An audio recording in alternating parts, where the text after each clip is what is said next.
आप सभी को देव दीपावली की बहुत बहुत शुभकामनाएं। आज इस वीडियो में हम आपको देव दीपावली से संबंधित एक पौराणिक कथा सुनाएंगे।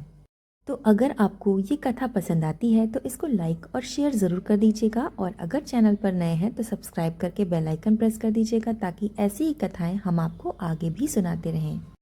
तो चलिए शुरू करते हैं देव दीपावली की पौराणिक कथा। पौराणिक कथा के अनुसार भगवान कार्तिकेय द्वारा तारकासुर का वध करने के बाद उसके तीनों पुत्रों ने देवताओं से बदला लेने का प्रण बना लिया। उन्होंने कठोर तपस्या करके ब्रह्मा जी को प्रसन्न किया और उनसे वरदान मांगा कि हे ब्रह्मा जी, आप हमारे लिए 3 पुरियों का निर्माण कर दें।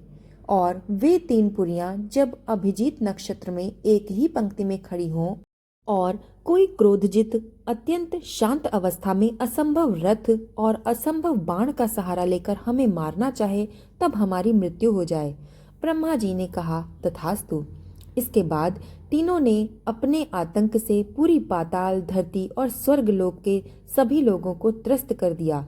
देवता, ऋषि और मुनि भगवान शिव से सहायता मांगने के लिए गए और उनसे राक्षस का अंत करने की प्रार्थना करने लगे। इसके बाद भगवान शिव ने त्रिपुरासुर का वध कर दिया। राक्षस के अंत की खुशी में सभी देवताओं ने प्रसन्न होकर भोलेनाथ की नगरी काशी गए। इस दौरान उन्होंने खुशी के मारे काशी में लाखों दीपक जलाए और खुशियां मनाई। जिस दिन ये हुआ उस दिन कार्तिक मास की पूर्णिमा की तिथि थी। तब से लेकर आज तक कार्तिक मास की पूर्णिमा पर काशी में बड़े रूप में देव दीपावली मनाई जाती है। इसके संबंध में एक और कथा भी प्रचलित है, जिस कथा के अनुसार कहा जाता है कि त्रिशंकु को राजश्री विश्वामित्र ने अपने तपोबल से स्वर्ग पहुंचा दिया था। देवतागण इससे उद्विग्न हो गए थे और त्रिशंकु को देवताओं ने स्वर्ग से भगा दिया। शापग्रस्त त्रिशंकु अधर में लटके रहे। उसको स्वर्ग से निकाले जाने के बाद विश्वामित्र बहुत क्रोधित हुए और उन्होंने पृथ्वी, स्वर्ग आदि से मुक्त एक नई समूची सृष्टि का निर्माण किया। उन्होंने अपने तपोबल से एक नई सृष्टि का निर्माण करना शुरू कर दिया। उन्होंने कुश, मिट्टी, ऊंट, बकरी, भेड़, नारियल, सिंघाड़ा आदि की रचना का क्रम प्रारंभ किया।